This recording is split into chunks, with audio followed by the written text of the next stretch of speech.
안녕하세요. 사람의 인연이란 것은 늘 신기하죠. 때로는 좋은 인연도 있고, 만나지 않았으면 더 좋은 인연도 있죠. 여러분들 주변에는 혹시 어떤 인연들이 있으신가요? 저에게는 제 인생을 바꿔놓은 인연들이 있었는데요. 그래서 인연의 중요함에 대해 여러 번 깨닫게 되었어요. 그중 제가 가장 기억에 남는 인연은 제가 보육원에 있던 시절부터 저를 많이 도와주셨던 분이에요. 제 삶을 가장 크게 바꿔주신 분이기도 하죠. 미혼모였던 어머니는 홀로 저를 키우다 제가 초등학교에 들어갈 때쯤 지병으로 세상을 떠나셨어요. 결혼도 하지 않은 채 혼자 아이를 낳아 기르다가 주변의 가족들과도 인연을 끊고 산 탓에 저는 갈 곳이 없어 보육원에 오게 되었죠. 어머니께서는 아버지에 대한 이야기를 한 번도 하지 않으셨기 때문에 어릴 때부터 막연하게 아빠의 빈자리에 대한 목마름이 늘 있었어요. 그런 저에게 보육원에 봉사를 오던 아저씨는 그런 아버지의 자리를 채워주셨죠. 야채 장사를 하던 아저씨는 한 달에 2번 정도 야채를 가득 싣고 보육원에 방문했어요. 보수가 필요한 곳은 직접 이곳저곳 고치고 손봐주시고 식사 준비도 도와주셨죠. 축구, 탁구, 책 읽기 등등 본인이 할 수 있는 최선을 다해 저희와 시간도 보내주셨어요. 늘 친절하고 재밌고 잘 놀아주는 아저씨를 보육원 아이들도 선생님도 모두 좋아했죠. 특히 어머니가 돌아가시고 나서 보육원에 온 저는 아무하고도 어울리지 않고 말도 잘 하지 않았어요. 항상 혼자서 우울하게 있던 저에게 아저씨는 늘 먼저 다가와주고 제 마음을 헤아려 주려 하셨죠. 알고 보니 아저씨도 저와 비슷한 어린 시절을 보냈다고 해요. 그래서 제 이야기를 듣고 저에게 더 신경이 쓰였다고 하더라고요. 처음에는 마음을 열지 않던 저도 아저씨의 관심과 저를 위해 들려주시던 속 깊은 이야기들에 점점 마음을 열기 시작했어요. 그리고 슬픔이 가라앉고 보육원 생활이 익숙해질 무렵에는 다른 친구들처럼 아저씨가 오는 날을 기다리게 되었어요. 아저씨는 장사할 때 쓰던 트럭을 타고 오셨었는데 야채가 잔뜩 실려 있는 그 트럭이 이상하게 정감이 갔어요. 몇몇 친구들끼리 모여서 트럭에서 야채를 파는 신용을 하며 아저씨를 따라하고 장난치기도 했죠. 성인이 되면서 저는 보육원을 떠나야 할 시기가 되었고 원장님과 선생님들, 친구들과 아저씨까지 그동안 제가 알던 많은 사람을 떠나 진짜 홀로 서기를 시작했어요.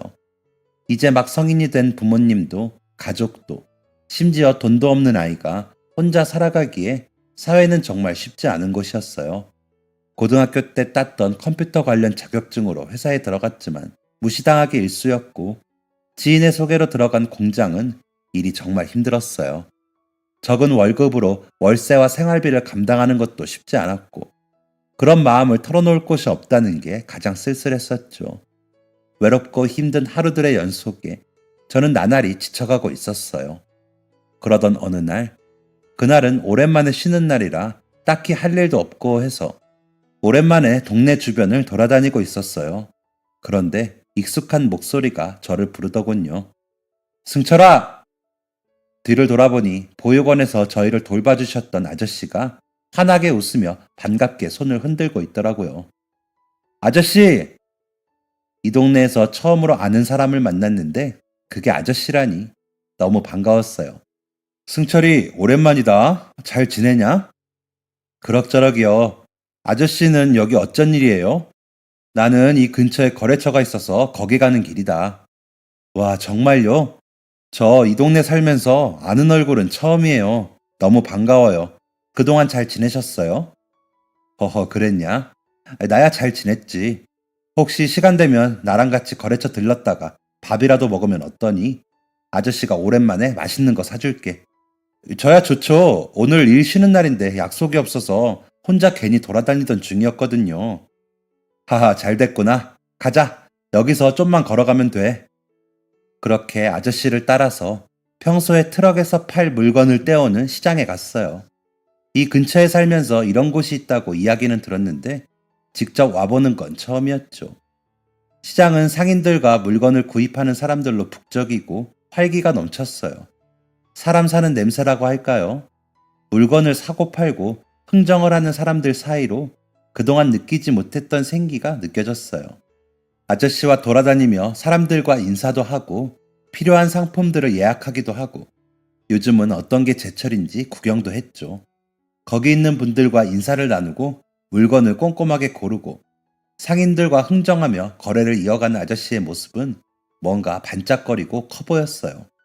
혼자서 물건을 구입부터 판매까지 한다는 것에서 존경심을 느낀 것 같아요. 그렇게 할 일이 어느 정도 마무리됐고 저희는 근처 삼겹살집으로 향했어요. 그래, 그동안 어떻게 지냈니, 승철이는? 저는 그냥 뭐 그럭저럭이요. 보육원에 있을 때는 빨리 어른이 되어서 돈을 벌고 혼자 나와서 살고 싶었는데 막상 그렇게 되어보니 그때 원장님과 선생님들, 친구들이랑 있던 시절이 그리워요. 다른 친구들은 성인이 되어도 가족들과 부모님 밑에서 사는 경우가 많은데 승철이는 갑자기 혼자가 되니 많이 힘들 거야. 아저씨의 따뜻한 위로에 그동안 쌓였던 서름이 폭발했나 봐요. 갑작스럽게 눈물이 나기 시작하더라고요. 저는 아저씨에게 그동안 제가 느꼈던 쓸쓸함과 외로움, 그리고 처음으로 홀로서기를 하며 겪었던 서름들을 털어놓았죠. 오랜만에 만난 아저씨는 여전히 제 이야기를 잘 들어주시고 제 마음을 잘 헤아려 주셨어요. 저는 아들이 아버지에게 투정 부리듯 제 감정들을 아저씨에게 털어놓았죠. 한참을 이야기를 듣던 아저씨가 저에게 물었어요. 너 혹시 장사해 볼 생각은 있냐? 장사요? 그래, 아까 시장에서 보니까 물건 보는 눈도 있고 사람들이랑 이야기도 잘하고 예전에 너희가 아저씨 트럭에서 장사하면서 놀 때 떠올리니까 꽤 소질도 있는 것 같아서 혹시 어떤가 싶구나. 장사는 한 번도 생각해 본 적 없었는데 제가 할 수 있을까요? 당장 하라는 건 아니고 나도 슬슬 혼자 하기 힘들어서 도와줄 사람이 있으면 좋겠다 싶었거든. 혹시 내 일손도 도울 겸 장사도 배울 겸 당분간 나 좀 도와주면 어떠냐? 전 좋아요. 언제부터 할까요? 허허, 쉽지는 않을 거다. 특히 돌아다니면서 물건을 판다는 게 생각보다 힘이 많이 드는 일이야.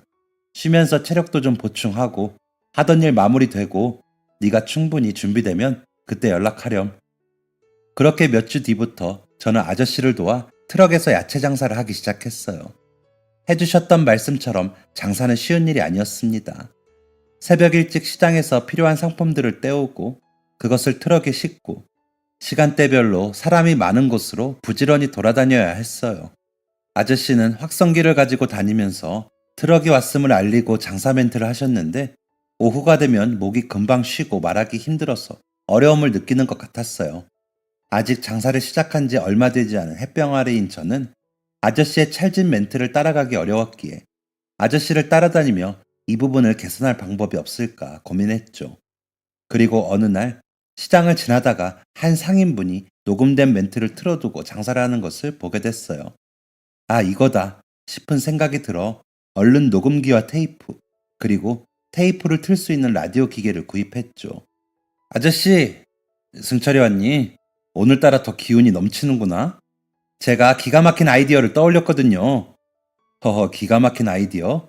뭔데 아침부터 이렇게 신이 난 거냐? 짠, 이게 뭔지 아세요? 라디오랑 테이프? 이걸로 뭘 하려고? 아저씨, 그동안 직접 말하면서 다니느라 목 많이 아프셨잖아요. 오후 되면 목이 다 쉴 정도로 힘들어 하시고, 저는 아저씨 영업 멘트 따라가려면 아직 멀었고요. 허허, 목이 좀 아프긴 한데, 익숙해져서 그럭저럭 괜찮은걸? 앞으로도 쭉 오랫동안 장사하셔야 하는데, 목을 아끼는 게 좋죠. 그래서 이 테이프에 아저씨 목소리를 녹음해서 틀어두면 어떨까 싶어서요. 내 목소리를? 네, 그러면 아저씨가 손님들이랑 이야기하고 판매하는 동안에도 야채가 왔어요 멘트는 계속 라디오에서 흘러나오고 그럼 아저씨가 이야기하는 동안에도 손님들은 트럭이 온 걸 계속 들을 수 있고요. 또 운전할 때도 계속 홍보할 수 있고요. 와, 듣고 보니 아주 좋은 생각인 것 같구나. 허허, 승철이 덕분에 장사가 더 잘 될 것 같은 기분이 드는걸. 그럼 오늘 장사하면서 멘트 녹음하도록 해요. 제가 어떻게 하는지 방법도 다 알아왔어요. 그래, 좋다. 오늘은 그럼 더 크고 멋지게 말해야겠구나. 그렇게 저희는 며칠 동안 장사를 하면서 필요한 멘트를 녹음하기 시작했어요. 그 후 녹음된 테이프를 틀고 장사를 시작했는데 결과는 저희 예상보다 훨씬 좋았죠. 동네를 이동할 때도 아저씨의 야채가 왔어요 라는 멘트에 나와보시는 분들도 있고, 주변 환경에 따라서 라디오의 볼륨을 조절할 수 있으니 차 소리나 공사 소리 때문에 주변이 시끄러울 때 목이 아프도록 소리칠 필요도 없었죠. 또 라디오에서 멘트가 나오는 사이 트럭에서 구매하는 손님들을 더 집중적으로 응대할 수 있어서 손님들도 좋아했죠. 라디오 소리가 이전 확성기보다 더 잘 들려서 좋다고 하는 손님들도 있고, 골목에서부터 아저씨 목소리가 들려서 미리 준비해서 나올 수 있다며 어떻게 이런 생각을 했냐고 좋아하는 분들도 있었어요. 요즘이야 다 녹음된 목소리를 틀지만 그때만 해도 그렇게 녹음된 멘트를 틀고 다니는 야채 트럭은 없었거든요. 덕분에 저희 장사는 예전보다 더 잘 되어갔고, 녹음된 테이프를 틀면서 다니니 예전보다 돌아다닐 수 있는 범위도 넓어졌죠. 아저씨는 다 제 덕분이라며 저를 격려해 주셨어요. 야채 장사는 새벽에 일찍 일어났고 온종일 차에 있어야 하고 화장실 가기도 쉽지 않고 여러 어려운 점들이 있긴 했지만, 그런데도 제가 가장 의지할 수 있는 사람과 함께 일한다는 즐거움이 컸어요. 또 저에게 장사가 잘 맞는지 맨날 틀에 박힌 것이 아닌 여러 장소를 돌아다니고 사람들을 만나며 영업을 하는 게 굉장히 재밌고 즐거웠어요. 오히려 이전보다 훨씬 에너지가 넘쳤죠.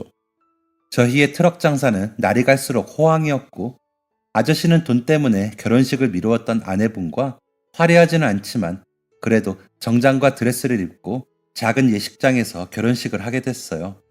그리고 저에게도 변화가 생겼어요. 자주 가는 동네 근처에서 자취한다는 제 또래의 단골 손님과 친해지게 됐죠. 그 아가씨가 올 때마다 아저씨는 눈치껏 자리를 비켜주시거나 제가 판매하도록 자리를 만들어주셨고, 저희는 그런 도움 아닌 도움 덕분에 연애를 시작하게 됐어요. 그렇게 저희는 나날이 매출도 높아지고 각자의 삶에도 여유와 행복이 들어갔죠. 1년여가 지난 후 저 역시 결혼하게 됐고 아저씨에게는 아이가 생겼어요.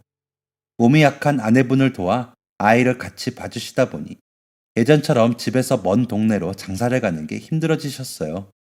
아저씨는 그동안 배운 것을 발판 삼아 이제 독립할 준비가 됐다며 원래 쓰던 트럭을 말도 안 되는 저렴한 가격에 제게 넘겨주셨죠.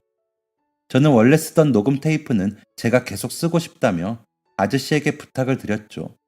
저희는 테이프를 복사해서 나눠가지고 트럭을 너무 저렴하게 넘겨주신 게 감사해 아저씨가 새 트럭을 살 때 트럭에 달 수 있는 스피커를 구입해 선물했죠. 그렇게 서로 각자의 트럭으로 장사를 시작한 후에도 아저씨랑은 가끔 술도 한잔하며 만남을 이어갔어요. 독립했지만 여전히 아저씨의 멘트가 녹음된 테이프와 트럭으로 장사를 하는 덕분에 단골 손님들도 거부감 없이 계속 방문을 했어요. 저는 저대로, 아저씨는 아저씨대로 각자의 자리에서 성실하고 꾸준하게 장사를 이어갔고, 작은 회사에서 격리로 일하는 아내와 돈을 차곡차곡 모아갔죠. 그러던 중 정말 우연히 예전 보육원에서 알고 지내던 형을 만났어요.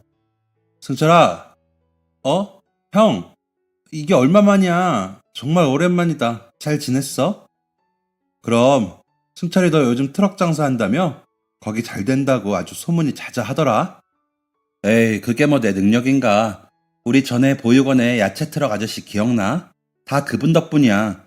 장사하는 법도 알려주시고, 물건은 어디가 좋고, 장소는 어디를 골라야 하는지 기본부터 다 알려주셨거든. 너 혹시 트럭 장사 말고 본격적으로 야채 가게를 운영해 볼 생각은 없어? 야채 가게? 그래, 트럭은 날씨 안 좋으면 영업도 힘들고 맨날 이렇게 돌아다니는 게 쉬운 일은 아니잖아. 사실 내가 안양 쪽에 새로 들어오는 아파트 단지에 상가 1층에서 식당을 하고 있었거든. 근데 조만간 해외에 나가야 해서 거기를 정리해야 하는데 아무나 주기에는 너무 아깝더라고. 거기가 조만간 학교도 들어오고 신도시로 계획된다고 해서 지금부터 장사 시작하면 자리만 팔고 나와도 떼돈 벌 곳이거든. 와, 형 돈 많이 벌었나 보다. 어떻게 그런 데를 얻었어? 예전에 거기 근처 건설 현장에서 막노동했었어. 그래서 주변 소문을 많이 들어서 그동안 번 돈으로 장사를 시작했지. 거기서 돈 많이 벌어서 지금 마누라랑 아들이 공부한다고 유학 가 있는데 아빠 보고 싶다고 난리거든. 정말? 와, 아들 유학까지 보내고 대단하다. 거기가 아파트 분양이 잘 되어서 사람은 많은데 워낙 이제 막 뜨기 시작한 곳이라 주변에 가게가 없다 보니까 들어왔다 하면 뭐든 잘 될 수밖에 없어.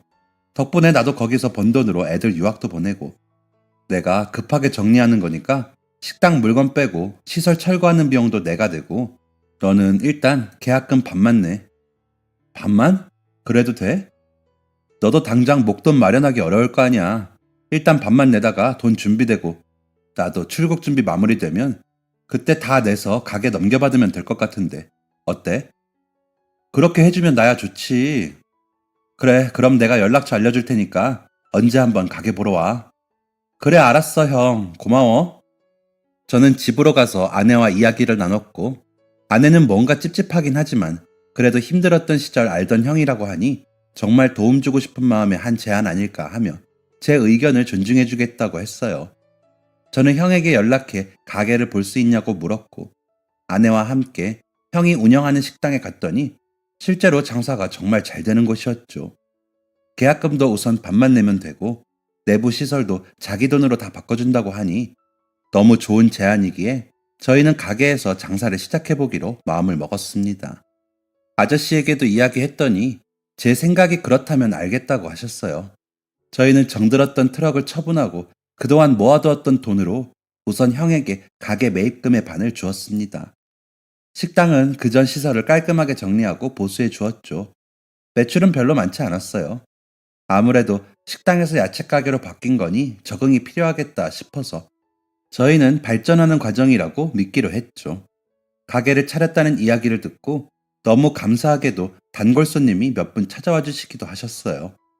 아내는 회사도 그만둔 채 가게 일을 돕기 시작했고 계약금을 마련하느라 원래 있던 집도 처분하고 근처에 작은 월세를 얻었죠.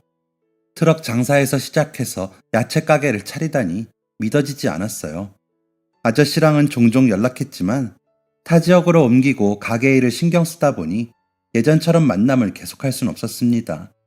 저희는 전단을 만들어서 근처 아파트랑 집들에 돌리기도 하고 주변을 돌아다니며 만나는 사람에게 나눠주기도 했어요. 그렇게 3달 정도가 지났을까? 매출은 좋지 않았지만 그래도 입주를 앞둔 근처 아파트에 주민들이 들어오면 대박을 터뜨릴 거다 라는 믿음으로 약속했던 남은 잔금을 다 전달하고 거래계약서를 받았어요. 계약 역시 형이 아는 부동산 중개인이라는 분과 함께해서 믿고 진행했어요. 그로부터 3개월 뒤 매출은 점점 떨어지고 곧 입주가 진행된다던 아파트도 감감무소식이었어요. 은행에서 대출받아 무리하게 돈을 마련했기에 저희 부부는 시간이 지날수록 불안감에 휩싸이기 시작했죠. 하지만 당장에 확실한 건 아무것도 없었기에 그저 버틸 수밖에 없었습니다. 그리고 이런 불안한 상황을 들키지 않으려 저는 아저씨와 거리를 두기 시작했어요. 혹시나 제가 힘들다고 하면 무리해서라도 저를 도와주실까봐 걱정이 됐거든요. 그로부터 다시 몇 달 후, 한 중년의 부부가 가게를 찾아왔어요. 안녕하세요. 안녕하세요. 가게를 아주 깔끔하게 운영 잘하셨네요. 그렇죠. 저희 부부가 워낙 깔끔한 걸 좋아해서요. 저희 가게에서 파는 야채들도 꼼꼼하게 신경을 써서 떼오는 것들이에요. 어떤 거로 드릴까요? 어머, 그러게요. 야채도 너무 싱싱하네요. 아, 오늘은 구입하러 온 건 아니고요. 미리 인사 좀 드리러 왔어요. 인사요? 아, 혹시 여기 아파트에 이사 들어오세요? 여기 아파트요? 아니요. 저희는 옆 동네에 집이 있어서 그냥 거기서 다니려고요. 네? 어딜 다니시는? 어머, 여기 가게요. 저희가 다음 달부터 들어오잖아요. 네? 가게 사장님께 아직 못 들으셨어요? 지난달에 계약 마치고 다음 달부터 들어오기로 했는데 저희가 과일 가게 한다고 리모델링도 싹 새로 해주시고. 네? 과일 가게요? 지난달에 계약을 했다고요? 그게 무슨... 정말 못 들으셨어요? 사장님께 연락 한번 해보세요. 저는 이게 다 무슨 황당한 소리인가 싶었어요. 서둘러 형에게 전화했더니 전화는 이미 없는 번호로 나왔어요. 그래서 급하게 저희와 계약했던 지인이 운영한다는 부동산으로 뛰어갔죠. 어서 오세요. 여기 사장님 어디 계세요? 네? 제가 사장인데. 네? 아니, 여기 부동산 사장님이요. 윤호성 씨. 아, 제가 여기 사장인 윤호성인데 혹시 무슨 일이신지. 네? 본인이 윤호성 씨라고요? 심장이 바닥으로 뚝 떨어져 내리는 기분이었어요. 눈앞이 캄캄해지고 다리에 힘이 쭉 풀려버리는 것 같았죠. 사기. 머릿속에 그 두 글자가 떠올랐지만 아닐 거라고 믿으면서 집으로 다시 뛰어갔어요. 임신 중이라 집에서 쉬고 있던 아내는 한창 장사할 시간에 집으로 뛰어온 저를 보고 깜짝 놀랐어요. 여보, 무슨 일이야? 가게는? 여보, 우리 가게 계약서 어딨지? 계약서? 잠시만 기다려봐. 여기 서랍에 넣어놨는데. 저는 서랍에서 계약서를 보자마자 들고 다시 부동산으로 뛰어갔어요. 이상함을 느껴서인지 가게에서 봤던 중년 부부가 부동산으로 와서 이야기를 나누고 있더군요. 저는 땀을 줄줄 흘리며 계약서를 그 사람들이 볼 수 있도록 펼쳐서 내밀었어요. 이거 보세요. 저희 가게는 제가 얻었어요. 몇 달 전에 계약금도 다 내고. 혹시 강수철 씨랑 계약하셨어요? 네, 제가 아는 형인데. 저는 아는 이름이 나오길래 다행이다 싶은 마음이 들었죠. 선생님, 잘 들으세요. 그 계약서 가짜예요. 네? 거기 적힌 계약금, 지금 가게 금액의 거의 3배예요.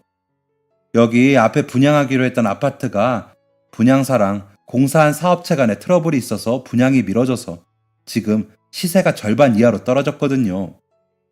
그, 그치만 여기 제 이름도 쓰여 있고 돈도 다 냈는데 거기 보면 그 공증한 중개인도 다 가짜고 애초에 그 계약서 자체가 그 사람이 원래 계약서 복사해서 아무렇게나 가짜로 만든 거예요. 거기 찍힌 인감 도장도 그래서 본인 진짜 도장도 아니고요. 네? 그 사람 완전 사기꾼이에요. 처음 여기 아파트 분양 어쩌고 해서 그동안 모은 돈 다 끌어서 식당 차렸는데 분양도 미뤄지고 주변에 사람이 별로 없어서 매출도 안 나오고 그래서 주변에 아는 사람들 끌어모아서 자기 외국으로 가야 해서 대박자리인데 싸게 넘긴다고 여기저기 사기치려고 했나 봐요. 얼마 전에도 자기가 거기 가게 계약하려고 하는데 요즘 매출 어떠냐고 부동산으로 와서는 묻는 사람이 있더라고요. 저는 계약 날짜 남아서 아는 동생이 잠깐 야채 파는 거라고 들었는데 아이고. 아니, 제가 장사도 계속하고 있었고 돈도 다 내고 여기 이름도 제 이름인데 아휴. 제가 이분들과 거래한 진짜 계약서에는 강수철 씨가 소유주로 되어 있었어요. 지금 장사하는 분은 아는 동생인데 이번 달까지만 자기한테 자릿세 조금 내고 여기 있는 거라고. 곧 나간다고. 얼른 경찰서부터 가보세요. 저도 방금 알게 된 사실이라 정신이 없네요. 저는 얼빠진 얼굴로 계약서를 들고 경찰서로 뛰어갔어요. 알고 보니 이미 사기로 전과가 있다고 하더군요. 외국에 있다던 가족은 애초에 없는 사람들이었고요. 사기 혐의로 수배를 내리긴 했지만 그 사람을 잡아서 돈을 돌려받을 수 있는 방법은 당장 없었습니다. 눈앞이 캄캄해졌습니다. 그동안 모은 모든 돈을 이곳에 넣었는데 그 돈이 하루아침에 물거품처럼 사라졌어요. 계속 그곳에서 장사할 경우 불법 점유에 해당되기 때문에 그분들이 계약할 때 약속되었던 이번 달까지 가게를 비워주어야 한다더군요. 눈앞이 캄캄했습니다. 말로만 듣던 사기를 제가 당하다니 이 일을 어떻게 해야 할지 그저 눈물만 계속 나왔어요. 저는 우선 사기죄로 고소장을 접수하고 집으로 돌아왔어요. 아내에게 이 일을 어떻게 말해야 할지 막막했죠. 제 얼굴을 본 아내는 좋지 않은 일이 있음을 직감했는지 저를 다독이며 무슨 일인지 물었어요. 저는 오늘 가게에서 있었던 일과 경찰서에서 들었던 일들을 아내에게 이야기해 주었습니다. 이제 어떡하지? 여보, 이러고 있을 수 없어. 우리 아이도 몇 달 뒤면 태어나잖아. 어차피 거기 가게는 매출도 없었고 당신이랑 나랑 힘을 합치면 분명 다시 일어설 수 있어. 여보, 우리 그 가게 얻기 전까지 돈도 잘 모았잖아. 분명 또 할 수 있어. 지금 마이너스부터 시작해야 해서 힘은 들겠지만 여기서 포기하지 말자. 우리 아이를 생각해서라도 힘을 내야지. 아내의 말이 맞았어요. 당장 보상받을 방법도 없고 곧 세상에 태어날 아이를 위해서라도 이렇게 좌절만 하고 있는 것은 사치였습니다. 저는 당장 할 수 있는 일을 찾아 다시 돈을 벌기 시작했어요. 근처 건설 현장에도 나가고 공장도 찾아갔죠. 돈을 벌 수 있는 곳이라면 닥치는 대로 나가서 일했어요. 그 사이 아내도 무거운 몸을 이끌고 동네 식당에서 일손이 필요할 때마다 나가서 일했어요. 고생하는 아내의 모습을 보니 더 이를 악물게 되었습니다. 그렇게 시간이 지나고 아이가 태어나면서 살림은 더 힘들어졌지만 저희는 없는 살림에 더 이를 악물고 돈을 모으기 시작했어요. 아내는 아이를 친정어머니께 맡기고 몸이 회복되자마자 다시 격리일을 맡아 회사 생활을 시작했어요. 그렇게 힘든 시간이었지만 저희 두 사람은 아이를 생각하며 버티고 버텼습니다.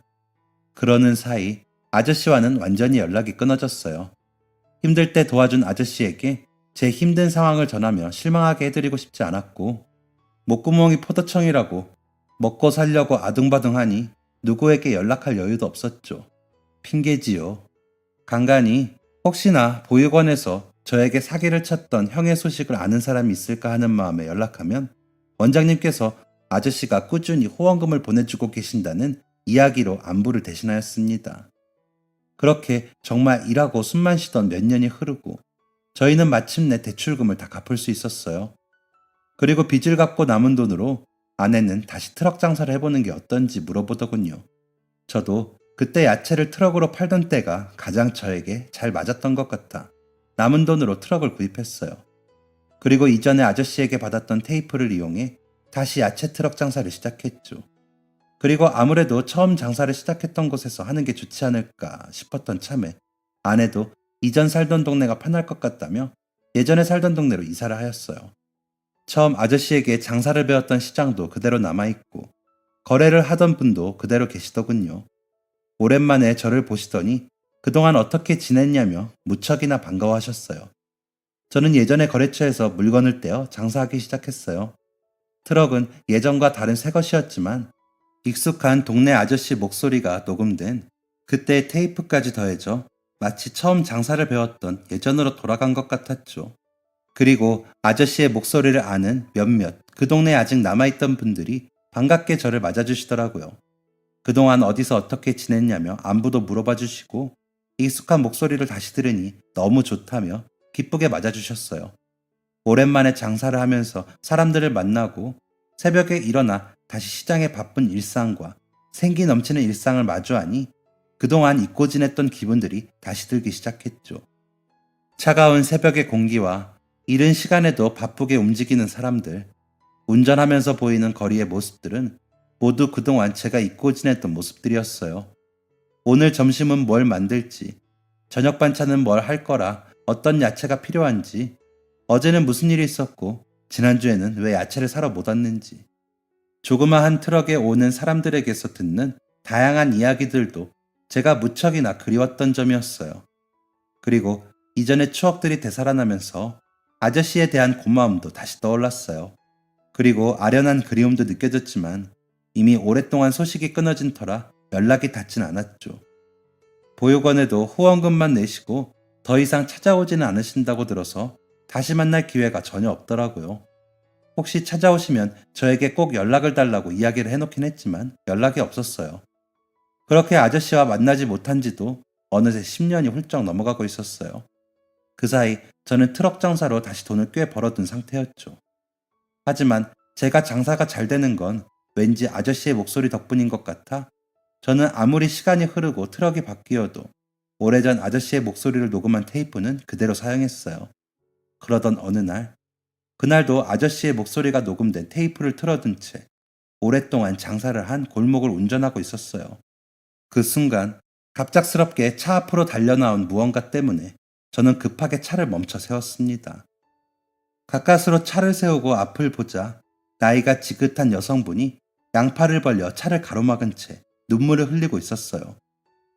아주머니, 무슨 일이세요? 정말 큰일 날 뻔했어요. 무슨 일이세요? 어디 다치셨어요? 그분은 차에서 내려 다가가자 그 자리에 주저앉아 울기 시작했어요. 한참을 울더니 저를 올려다보며 물어보셨어요. 혹시 최승철 씨예요? 네? 네, 맞아요. 저를 어떻게... 아이고. 아주머니는 제 이름을 듣더니 다시 저를 붙잡고 목 놓아 울기 시작했어요. 저는 우선 차를 골목 한쪽에 세워두고 주변 슈퍼에서 물과 휴지를 사서 아주머니께 드렸죠. 고마워요. 너무 놀랐죠? 갑자기 차에 뛰어들어서. 네. 이제 좀 마음이 진정되셨어요? 그보다 이게 다 무슨 일인지 저를 어떻게 하세요? 트럭에서 나오던 그 목소리 사실 저희 남편이에요. 네? 저희 남편이 예전에 트럭에서 야채 장사를 했었거든요. 혹시 맞아요. 예전에 보육원에서 저희 남편과 인연이 됐었죠? 네, 맞아요. 결혼식 때 딱 한 번 뵈었던 사모님이라 얼굴이 기억나지 않았습니다. 그때는 신부 화장을 하고 계셔서 더더욱 몰라봤고요. 남편이 승철 씨 이야기를 정말 많이 했어요. 보육원에서 만났을 때 아버지가 누군지 모르고 어머니도 돌아가시고 자기랑 너무 비슷한 친구라서 자꾸 눈에 밟히던 아이가 있었다고. 아들 같은 친구라 성인이 되고 나서 같이 야채 장사도 했었다고. 저희 애 태어날 때쯤까지 같이 장사했었다고 들었어요. 맞아요. 제가 지금 장사하는 물건들 떼오는 곳부터 어디서 자리를 잡으면 좋은지, 지역마다 어떤 물건을 파는 게 더 잘 팔리는지, 이 노하우들도 다 아저씨가 알려주신 거예요. 승철 씨랑 독립한 후에도 남편은 종종 승철 씨 이야기를 했어요. 잘 지내고 있을지 궁금해하고 연락이 소원해졌을 때는 아쉬워하기도 했고요. 제가 가게 한다고 다른 지역으로 옮기면서 아저씨랑 연락이 뜸해졌죠. 그러면서 이런저런 일을 겪으면서 차마 아저씨에게 그런 누추한 모습으로 연락을 드리기가 민망하더라고요. 그러다 보니 어느새 연락이 끊어지고 나중에 다시 연락드리려고 했더니 없는 번호라더라고요. 보육원에서도 다른 연락처나 어떻게 연락해야 할지 방법을 모른다고 하고. 아저씨는 어떻게 지내세요? 아주머니는 잠시 대답을 망설이더니 대답하셨어요. 남편은 작년에 세상을 떠났어요. 장사를 하다가 갑작스러운 사고였죠. 운전 도중에 갑작스럽게 심정지가 왔어요. 그래서 큰 사고로 이어졌는데 병원으로 급하게 옮겨졌지만 수술 후에도 결국 회복하지 못하고 주변에 걱정 끼치기 싫다고 보육원에도 비밀로 해달라고 하더라고요. 혹시 승철 씨한테 연락이 와도 말하지 말아달라고. 아저씨가 돌아가셨다니 너무 충격적인 이야기였어요. 눈물이 터져나와 눈물을 닦으며 계속 사모님의 이야기를 들었습니다. 그러고 얼마 뒤에 그 양반 세상 떠나고 저는 친정집이 다른 동네라 아이랑 같이 그쪽으로 이사를 하였어요. 그리고 쭉 거기서 지냈는데 남편이 그동안 모아둔 돈으로 보육원으로 계속 정기 후원을 했더라고요. 저한테도 혹시나 자기가 죽고 나서도 후원은 계속해달라고 신신당부를 하고요. 저는 아저씨가 보육원에는 계속 후원하신다길래 돌아가셨다고는 상상도 못했어요. 그럴 수밖에요. 생전에도 자기 위해서 돈 쓰는 건 없던 사람인데 그것만은 꼭 해야 한다고 하더라고요. 그래도 남편 이름으로 계속 보육원에 후원은 했어요. 예전만큼 살림살이가 넉넉하지는 않아서 많이는 못해도 적은 돈이라도 계속 보냈죠. 진작 알았으면 어떻게든 찾아뵈었을 텐데. 그럴까봐 말하지 말라고 한 걸 거예요. 이제 자기 가정도 생기고 열심히 살고 있는데 괜히 자기가 짐 되는 것 같아 싫어서, 자기 때문에 마음 아픈 것도 싫어서 그냥 서로 어디에선가 잘 지내고 있겠지 하고 살아가기를 바랐던 것 같아요. 저는 제 삶이 바쁘고 어렵다는 이유로 아저씨에게 연락을 끊었던 것이 후회되기 시작했어요. 제가 어려울 때 아저씨는 저에게 늘 손을 내밀어 주셨는데 정작 저는 제 삶이 바쁘고 힘들다고 아저씨를 찾아뵙지 않았다니 다시 한번 제 미흡했던 대처가 부끄러워졌죠. 마음 쓰지 말아요. 그게 남편이 바라던 거였으니까. 아들이 대학 입학 앞두고 오랜만에 동네 친구들 만나고 싶다길래 괜히 저도 오랜만에 동네나 둘러보고 싶어서 왔는데 한참 돌아다니고 있는데 멀리서 익숙한 목소리가 들리더라고요. 그럴 리 없는데 저도 모르게 그만. 아니에요. 그럴 수도 있죠. 저라도 반가운 마음에 뛰어나왔을 거예요. 너무 그리웠던 남편 목소리가 들리니까 몸이 먼저 앞서더라고요. 그럴 리가 없는데 남편이 살아 돌아온 것 같아서, 목소리가 들리는 곳에 남편이 있을 것 같아서 저도 모르게 트럭으로 뛰어들었네요. 많이 놀랐을 텐데 다시 한번 미안해요. 아니에요. 저라도 그랬을 거예요. 정말 죄송해요. 아저씨는 제가 힘들 때 항상 옆에 있어 주셨는데 저도 힘들 때 곁에 있어 드려야 했는데 죄송합니다. 아니에요. 그런 말 말아요. 남편의 목소리를 아직 들을 수 있다는 것만으로도, 다시 한번 남편 목소리를 들을 수 있다는 것만으로도 저는 감사한걸요. 남편이 쓰던 테이프는 사고 때문에 완전히 망가져 버려서 저는 영영 남편의 목소리를 들을 수 없을 거라고 생각했거든요. 아저씨도 그때 녹음했던 테이프를 돌아가시는 순간까지 가지고 계셨구나 하는 생각이 들며 고맙기도 하고 죄송하기도 했어요. 저는 잠시 고민을 하다가 트럭으로 가서 테이프를 꺼내 아주머니에게 드렸어요. 아무래도 이건 가족들에게 돌려드리는 게 맞는 것 같아요. 그렇지만 장사해야 하는데, 제가 장사하는 것보다 가족들의 추억이 더 중요하죠.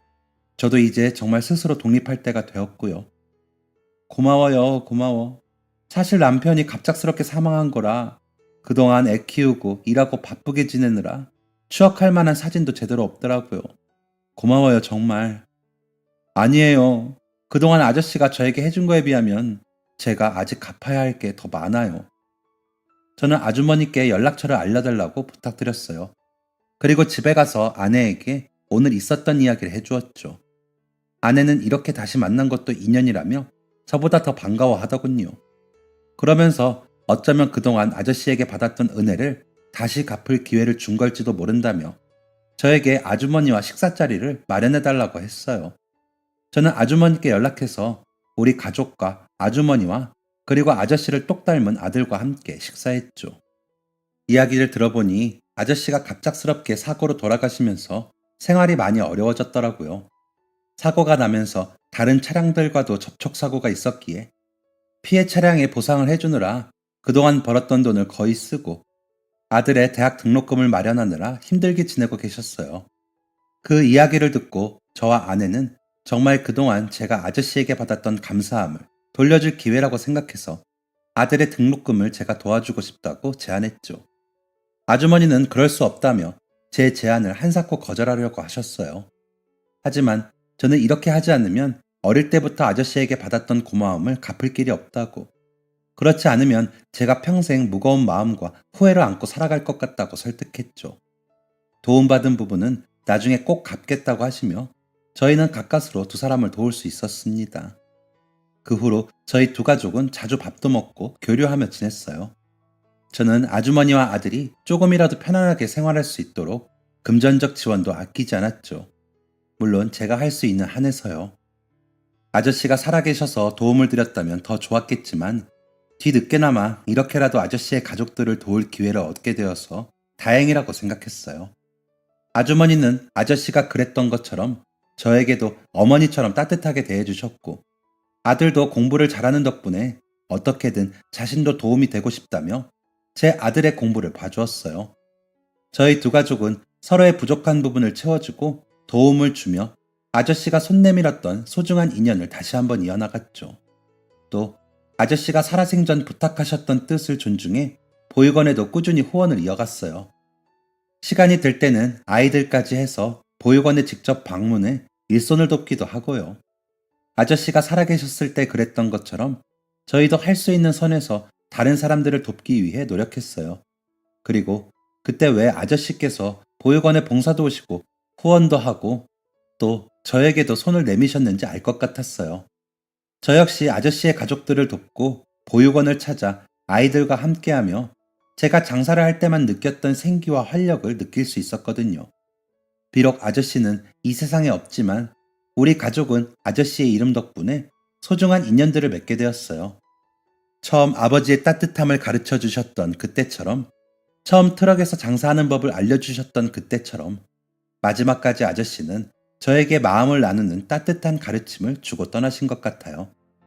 열심히 대학 생활을 하는 아저씨의 아들을 보니 오늘따라 아저씨가 더 그리운 것 같아요. 혹시나 이 이야기를 하늘에서라도 듣고 계신다면 너무 많이 늦었지만 그동안 정말 고마웠다고, 감사했다고 전하고 싶어요. 그리고 저에게 가르쳐 주셨던 많은 것들은 앞으로도 계속 지켜나갈 거라고, 그리고 그 은혜는 아저씨의 가족들에게 계속 갚아나가겠다고, 아저씨에게는 그렇게 해드리지 못한 제 가족처럼 살뜰히 챙길 테니 걱정 말라고 꼭 전하고 싶네요. 긴 이야기 들어주셔서 감사합니다. 여러분들은 소중한 사람들과 연락 자주 하며 지내시길 바랍니다.